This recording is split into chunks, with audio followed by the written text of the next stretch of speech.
அடுத்தது பார்த்தீங்கன்னா, நீங்க ஒரு நல்ல ஸ்கிரிப்ட் ரைட்டர். ஒரு ஸ்கிரிப்ட் ரைட்டருக்கு முக்கியமா தேவை என்னன்னு நான் நினைக்கிறேன் அப்டின்னா, அந்த மொழிய கையாள்ற விதம். அது ஏன்னா அந்த மொழி தான் அந்த மக்கள் கிட்ட அவங்களுடைய அன்ப, அவங்களுடைய அப்டி அடடா! அப்டின்னு திரும்பி பார்க்க வைக்கிறதுன்னா, அந்த ஒரு வார்த்தைகள். அந்த நீங்க ரொம்ப அழகா கையாண்டுருக்கீங்க அப்டின்ட்டு இருந்தாங்க. அதுவும் இந்த கொங்கு தமிழ கொண்டு வந்து அப்டியே எங்ககிட்ட குடுத்துருக்கீங்க பாருங்க, உங்களோட நக்கலைட்ஸ்ல. அது ரொம்ப ஏன் அப்டின்னு நான் சொல்றேன்னா, அந்த நக்கலைட்ஸ்ங்கிறது இந்த இளைஞர்கள் நெறைய பார்ப்பாங்க. சரி, அது ஓகே. ஆனா, ஒரு வயதானவர்களும் பார்க்குறாங்க, ரசிக்கிறாங்கன்னா, அது உண்மையிலேயே அது மொழிக்கான அங்கீகாரமா தான் நான் அந்த இடத்துல பார்க்குறேன். அந்த மொழிய அவங்கவங்க பேசுற அதுல பார்த்தீங்கன்னா, எல்லாரும் ஒரே மாதிரி தமிழ் பேசல. அ ஒருத்தர் கொங்கு தமிழ்ல பேசுவாங்க. ஒருத்தர் சாதாரணமா ஒரு காலேஜுக்கு போனா, ஒரு ஸ்கூலுக்கு போனா எப்படி? இந்த கலவைய நீங்க கொண்டு வந்து, இந்த உங்க ஸ்கிரிப்ட்ல குடுத்தது ஒரு பெரிய விஷயம். அந்த தமிழ நீங்க எப்படி குடுத்தீங்க எங்ககிட்ட கொண்டு வந்து? அத சொல்லுங்க. அதுதான் சுவாரஸ்யம். இது ரொம்ப அடிப்படையில என்னன்னா, நம்ம ரசனைன்னு தான் நான் நினைக்கிறேன். ஆ. நம்ம நம்மை சுற்றியே ரொம்ப அருமையான, அற்புதமான விஷயங்கள்லாம் இருக்கு. அத நம்ம நம்ம பார்க்கறதில்ல. அது அது நமக்கு ம். ரொம்ப எளிதா பக்கத்திலேயே இருக்கிறதுனால நமக்கு அதோட அரும தெரியாது. ஆ கண்டிப்பா, கண்டிப்பா. அது அத அத நம்ம அத தெரிஞ்சுக்கணும், இல்ல அத பிடிச்சுக்கணும். ஓ! இங்க இப்படி ஒண்ணு இருக்கே அப்படின்னு நம்ம உணர்றதுக்கே கூட நமக்கு ஒரு ஒரு ரசனை அடிப்படையில தேவை. அந்த ரசனை நமக்கு ரொம்ப பிள்ளை பருவத்திலிருந்தே அது ஊட்டப்பட்டிருந்ததுன்னு ஆ. வச்சுக்கங்களேன். அது பின்னாடி இது இது இதெல்லாம் நடக்கிறதுக்கு அது அது அது ஒரு உதவியா இருக்கும். இப்ப சிறு வயதில என்னுடைய அனுபவம் என்னன்னா, இந்த மாரி சிறுவர் இலக்கியங்கள்ல, அதுல வரக்கூடிய மொழிய அது ஒரு அது ஒரு ரசனை இருக்கும். அதுல வர்ற ஒரு காக்காயும், ஒரு குரங்கும், ஆமையும், முயலும் பேசிக்கிறது இருக்குல்ல. அந்த ஆமாங்க. உரையாடல் நம்மள ரொம்ப கவர்ந்து இழுக்கும். அதிலிருந்து தான் ஒரு ரசனை. அதிலிருந்து புதிய புதிய சொற்கள். ம். அந்த சொற்கள் மேல நமக்கு ஒரு ஈடுபாடு. கண்டிப்பா. இது ஒரு பக்கம் இருந்தாலும், இன்னொரு பக்கம் இப்போ அது போன்ற நடக்கறதில்ல நம்ம ஊர்ல. ஆனா அப்போ நான் சொல்றது 80களுடைய தொடக்கம் 80கள்ல பெரும்பாலும் வீட்டு பக்கத்துல இருக்கக்கூடிய கோயில், மற்ற இடங்கள்ல எப்பவுமே நீங்க இந்த திரைப்படங்களினுடைய ஒலி சித்திரங்கள் போடுவாங்க. ஆமாங்க. இந்த ஒலி சித்திரங்கள் இருக்கு இல்லையா? அது எப்பவுமே ஏதோ ஒரு திசையிலிருந்து எங்கிருந்தோ வந்து நம்ம காதுல விழுந்துகிட்டே இருக்கும். காதுல விழும். அந்த தமிழ் இருக்கே, அது ஒரு மாதிரி எங்கிருந்தோ அது ஒரு ஒரு கதை தானே நிகழ்ந்துட்டு இருக்கு ஒலியா. அத கேட்டுக்கிட்டே இருக்கிறோம் இல்லையா? அப்ப நீங்க ஆமா, ஆமா. நீங்க உருவமா பார்க்காம ஒலியா கேட்கும்போது சொற்கள் தான் நம்மள ரொம்ப அதிகமா இம்பாக்ட் பண்ணும். ம். அப்படி அந்த சொற்கள் நமக்கு ரொம்ப உள்ள இறங்கிக்கிட்டே இருக்கும். அந்த வசனங்கள திரும்ப அப்படியே மனப்பாடமா சொல்லுவோம். ஏன்னா, அத ஒரு 1000 முறையாவது கேட்டுருப்போம். இப்போ திருவிளையாடல் எடுத்துட்டோம்னா, "பார்வேந்தே என்னை பார்வேந்தே பாட்டுடன் வந்திருக்கும் இந்த தருமியை பார்வேந்தேன்." பாருங்க இவ்வளோ வருடங்கள் கழித்தும் அது திரும்ப அப்படியே ஞாபகம் ஒப்பிக்க இருக்கு. முடியுது. இப்படி இல்ல. நம்ம அறியாம அது நமக்குள்ள ஒரு மொழி நமக்குள்ள இறங்கிருது. அடுத்து ஓகே. இந்த வட்டார வழக்கு இருக்கு இல்லையா? இந்த வட்டார ஆ. வழக்கு அடுத்த ஒரு அது ஒரு புதிர்த்தன்மை. நம்ம கேட்கறது ஒரு தட்டையான தமிழ்ல கேட்டுருவோம்.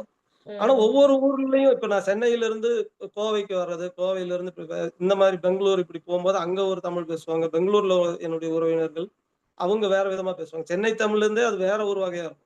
மாறி அது இருக்கும். ஒரு மாதிரி தெலுங்கோட கலந்து ஒரு மாதிரி தமிழ் பேசுவாங்க. ஆமா, ஆமா. அப்போ கொங்கு பகுதிக்கு வந்தோம்னா, மலையாளம் வாடை அடிக்கக்கூடிய ஒரு தமிழ் இருக்குங்க. ம். இப்படி பல வகையா இதுக்குள்ள இருக்கு இல்லையா? அப்போ அது அது ஆமா. எல்லாமே நமக்கு ஒரு விதவிதமான உணவு சாப்பிடுற மாதிரி தான் நான் நெனைப்பேன். கண்டிப்பா. அப்ப அது ரொம்ப நமக்கு ஈர்க்கக்கூடியதா இருக்கும். குறிப்பா நான் சென்னையிலிருந்து கோவை வந்தபோது, ஓகே. எனக்கு ஒரு லேசான புல்லியிங் நடந்தது இங்க. ஓ! சொல்லுங்க, சொல்லுங்க. நான் சுவாரஸ்யமா சொல்லுங்க. நான் ரொம்ப சென்னை தமிழ் தான் பேசுவேன். ஓ! இங்க இங்க வந்த 92ல நான் வரும்போது. ஓகே. வந்துகினுக்குது, போயினுக்குது, உட்கார்ந்துக்குது. ஓ! இப்படிதான் அ நான் பேசிக்கிட்டு இருந்தேன். அப்ப இங்க இருக்கவங்க என்ன ரொம்ப கிண்டல் பண்ணுவாங்க. மெட்ராஸ்காரன் அப்படின்னு தான் சொல்லுவாங்க. ஓகே. இப்ப இங்க இருக்கவங்க சாக்கும்பாங்க. நான் கோணிம்பேன். இவங்களுக்கு புரியாது. இவங்க ஆமா. சாக்குங்கிறது எனக்கு புரியாது. ஒத்து அப்படின்னா நம்ம தள்ளுறதுன்னு சென்னையில பேசுவாங்க. இவங்க வந்து ஒத்துவாங்க. இவங்களுக்கு இப்படி. ஒத்துங்கிறது இந்த அச்சச்சோ! சென்னையில ஒத்துனா நகரு அப்படின்னு அர்த்தம். நவுரு அப்படின்னு ஆமா, அர்த்தம். ஆமா. இந்த மாதிரி ஆ ஒரு எங்க சித்தப்பாவுக்கு இட்லி கடையில நடந்த ஒரு சம்பவம் நான் சொல்றேன். அவரு சென்னை வந்து ஒரு கடையில இட்லி சாப்பிடுறதுக்கு ஆ சொல்லிட்டு உட்கார்ந்திருக்காரு. 10 நிமிஷம் 1/4 மணி நேரம் ஆகி இட்லி வரல. "என்னப்பா இட்லி வரலன்னா?" "ஆயிடுச்சுங்க" அப்படின்னு இருக்காங்க. சரி ஆனா கொண்டு வாங்க அப்படின்னு இருக்காரு. ஆயிடுச்சுங்கன்னு மறுபடியும். ஓகே. சென்னையில ஆயிடுச்சுன்னா முடிஞ்சிருச்சுன்னு அர்த்தம். இவரு என்ன நெனச்சுட்டாருன்னா, இட்லி ரெடி ஆயிடுச்சு. ரெடியான இட்லி ஏன் கொண்டு வர மாட்டேங்கிறன்னு ஒரு சின்ன சூடான விவாதம் அவங்களுக்குள்ள விவாதம். நடந்துருச்சு. இப்ப ஓகே. இந்த மொழியில தமிழ்ல தான் பேசுறோம். ஆனா ஒருத்தருக்கு ஒருத்தர் புரியாம இருக்கிற ஒரு இடம் இருக்குல்ல, அந்த புதிரான ஒரு இடம். அது ரொம்ப ஆமா. என்ன ஈர்த்தது.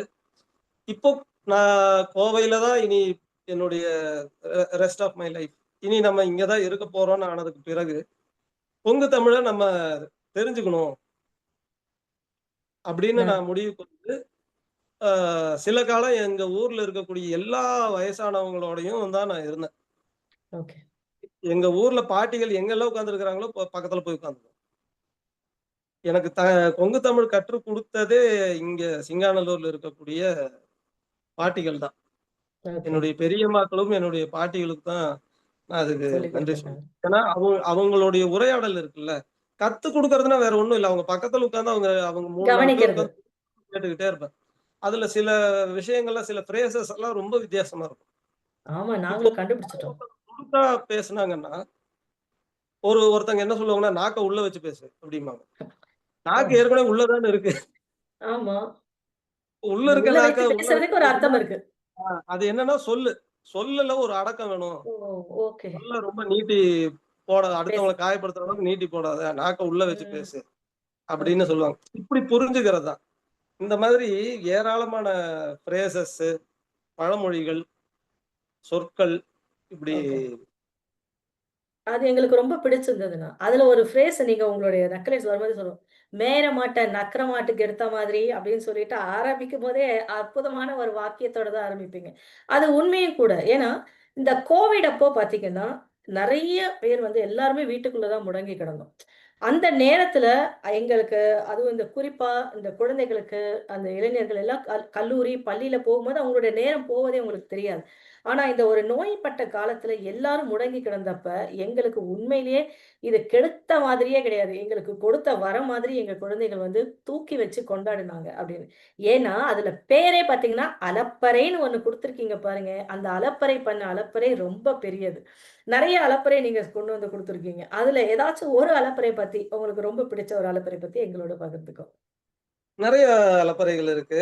அப்பா மகன் அலப்பறை, அம்மா மகள் ஆமா. அலப்பறைகளே அதுவே ரொம்ப அலப்பறைகளுக்குள்ளேயே அந்த அலப்பறைகள் ரொம்ப பெருசு. புகழ்பெற்ற அலப்பறைகள். அதுக்கு பிறகு சில பண்டிகைகள் வச்சு பண்ணியிருப்போம். புரட்டாசி அலப்பறை, ஆ புரட்டாசி அலப்பறை. அடடா! இந்த மாதிரி சிலதெல்லாம். அது ரொம்ப பெருசுங்க. ஏன்னா எல்லாருமே ரொம்ப ரசிச்சோம். அந்த வார்த்தை வந்து ரொம்ப ஈர்த்தது அப்படின்றது சொல்லலாம். எனக்கு ரொம்ப ரொம்ப சிறப்பு. பிடித்தது உறவினர் ரிலேட்டிவ்ஸ் அலப்பறைன்னு. ஆ. பையன அது பத்தி வதந்தி சொல்லிருவாங்க. ஓகே, அப்பா அதையெல்லாம் நம்பி பையன பாடாப்படுத்திருவாரு. ஓகே, அவன் அவன் எந்த தவறும் பண்ணியிருக்க மாட்டான். அவன பேசவும் விட மாட்டாரு. எல்லா அவன் சொல்ற எல்லாத்துலருந்தும் உள்ளர்த்தம் கண்டுபிடிச்சு அவன ஓகே. ஒரு வழி பண்ணிருவாரு. அந்த வீடியோ எனக்கு ரொம்ப உள்ளதிலேயே பிடிச்சது. கொஞ்சம் பிடிச்சமானது. ரொம்ப சிறப்பு, சிறப்புங்க.